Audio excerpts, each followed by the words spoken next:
Hoy es lunes 5 de octubre de 2020. En el nombre del Padre, y del Hijo, y del Espíritu Santo. Amén. La lectura de hoy es del Evangelio según San Lucas, capítulo 10, versículos del 25 al 37.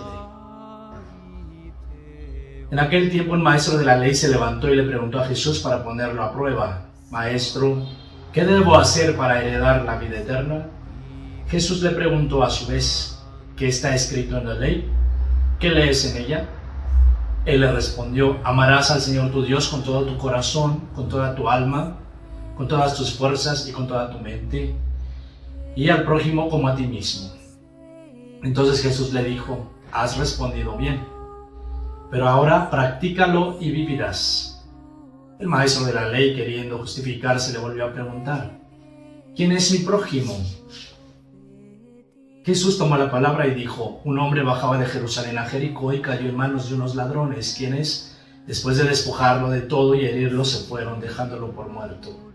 Por casualidad, un sacerdote bajaba por el mismo camino, lo vio, dio un rodeo y pasó de largo. Igual hizo un levita que llegó al mismo lugar, dio un rodeo y pasó de largo.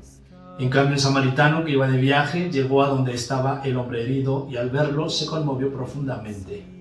Se acercó y le vendó sus heridas, curándolas con aceite y vino. Después lo cargó sobre su propia cabalgadura, lo llevó a un albergue y se quedó cuidándolo. A la mañana siguiente le dio al dueño del albergue 2 monedas de plata y le dijo: cuídalo, y si gastas de más te lo pagaré a mi regreso. ¿Cuál de estos 3 te parece que se comportó como prójimo del hombre que cayó en manos de los ladrones? El maestro de la ley respondió: el que lo trató con misericordia. Entonces Jesús le dijo: tienes que ir y hacer lo mismo. Palabra del Señor.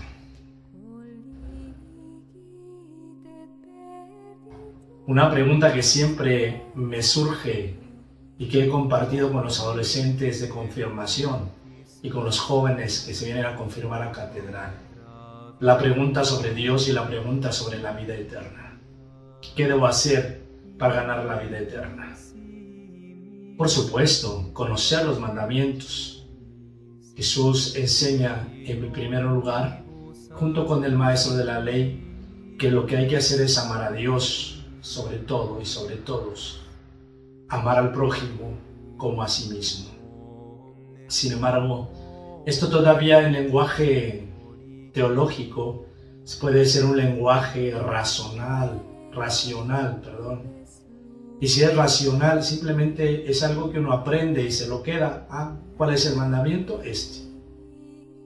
Por eso cuando hay que justificar su manera de ser, su manera de actuar, y saber que el mandamiento lo tenemos en la cabeza y mostrarlo en una prueba, podría ser, para Jesús no basta. Por eso aquel otro, queriéndose justificar ante Jesús, preguntó: ¿y quién es mi prójimo? ¿Quién es el prójimo? Qué belleza de Jesús contar esta parábola del hombre asaltado, casi muerto, y de aquellos que observaban la ley, observaban la palabra, observaban esas normas. Queriendo observar las normas, dejaron a aquel medio muerto en el suelo. Pero llegó uno que tal vez ni siquiera observaba las normas, un samaritano. 2 veces Jesús nos invita a que no basta decir palabras, hay que hacerlo.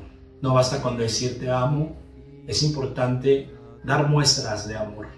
No basta con decirle a Dios: Señor, yo te amo, pero hacer las cosas que no son el bien y que para nada están en el proyecto de Dios. ¿Tú cómo amas a Dios? ¿Cómo amas al prójimo? ¿Cómo te amas a ti mismo?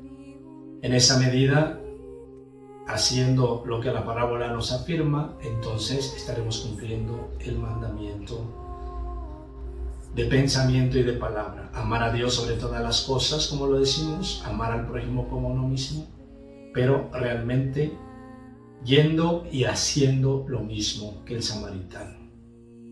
Tener amor y misericordia al prójimo. En el nombre del Padre, y del Hijo, y del Espíritu Santo. Amén. Oh Jesús, buen pastor, dígnate mirar con ojos de misericordia a esta porción de tu grey amada. Señor, suscita en tu iglesia vocaciones sacerdotales, consagradas y laicales para extender tu reino. Te lo pedimos por la Inmaculada Virgen María de Guadalupe, tu dulce y santa Madre. Oh Jesús, danos vocaciones según tu corazón. Amén. Nuestra Señora de los Milagros, ruega por nosotros. Amén.